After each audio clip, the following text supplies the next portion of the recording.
নমস্কার বন্ধুরা, পূর্ণিমাস কিচেনে আপনাদেরকে সবাইকে স্বাগত। আমি আজকে আপনাদেরকে করে দেখাবো ফ্রুট কেক বা প্লাম কেক, পুরো এগলেস। তার আগে আমি আমার সকল বন্ধুদেরকে জানাই বড়দিনের শুভেচ্ছা ও ভালোবাসা। ক্রিসমাস মানেই ফ্রুট কেক, এটা একটা সহজ রেসিপি, সহজেই বাড়িতে বানিয়ে নেওয়া যায়। চলুন তাহলে দেখে নেওয়া যাক আমার এই রেসিপিটি।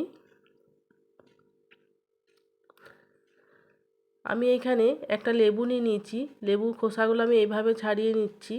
এই লেবু থেকে আমি অরেঞ্জ জুসটা বার করে নেব। খুব সহজে আপনারা এইভাবে বার করে নিতে পারেন। এই অরেঞ্জ জুসের মধ্যে আমি কিছু টুটি ফুটি দিয়ে দিয়েছি নানা রকমের।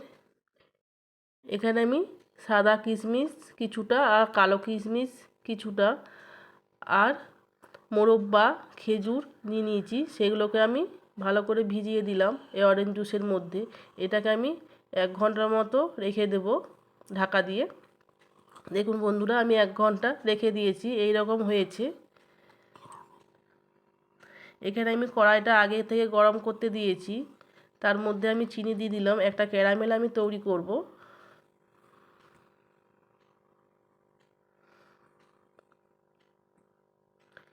এইভাবে চিনিটা যখন লাল হয়ে আসবে তখন আমি খুন্তি দিয়ে নাড়ব।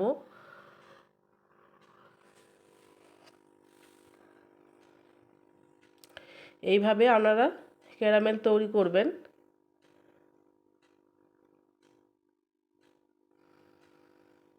হালকা করে জল দিয়ে দিলাম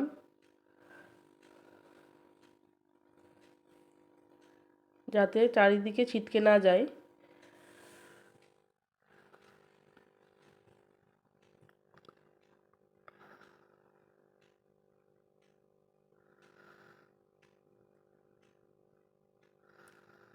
আমার ক্যারামেল পুরোপুরি রেডি। এটাকে আমি এবার ঠান্ডা করতে দেব। আর এখানে আমি দুধ নিয়ে নিয়েছি 1 কাপের মতো।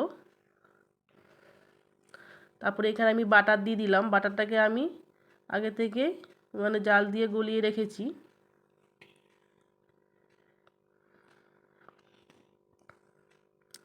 এক কাপের মতন ময়দা দিয়ে দিলাম,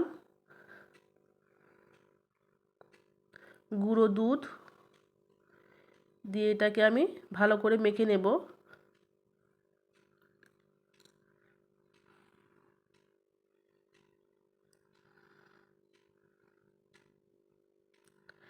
এবার আমি যে ক্যারামেলটা তৈরি করে রেখেছিলাম সেটাকে আমি অল্প অল্প করে দিয়ে দিলাম।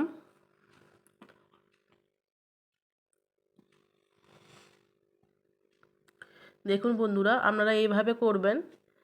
অল্প অল্প করে ক্যারামেলটা আমি দিয়ে দিলাম এখানে। পুরো ক্যারামেলটা দিয়ে ভালো করে মিশিয়ে নিলাম। দিয়ে এখানে কিছুটা কাজু, আনবন বাদাম আগে থেকে আমি রেখেছিলাম রেডি করে, সেগুলো আমি দিয়ে দিলাম। তারপরে আমি অরেঞ্জ জুসের মধ্যে যেগুলো ভিজানো ছিল সেগুলো আমি দিয়ে দিচ্ছি। এবার আমি ভালো করে মেখে নেব।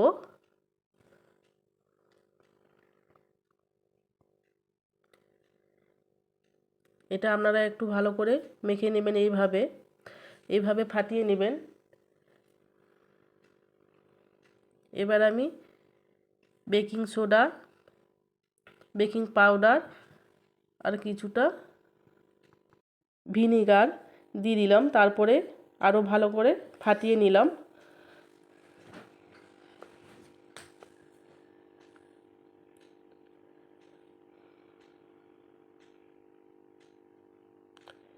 এবার আমি নিয়েছি পাত্রের মধ্যে আমি তেল ব্রাশ করে নিয়েছি। এবার আমি বাটারটা এর মধ্যে দিয়ে দিব।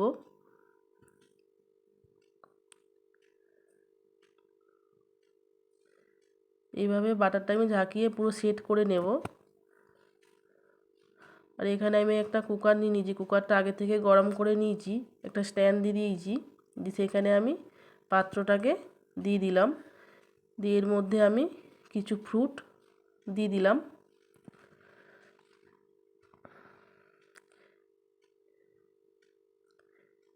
এটাকে আমি ঢাকনাটা লাগিয়ে 30 থেকে 45 মিনিট আমি হতে দেব।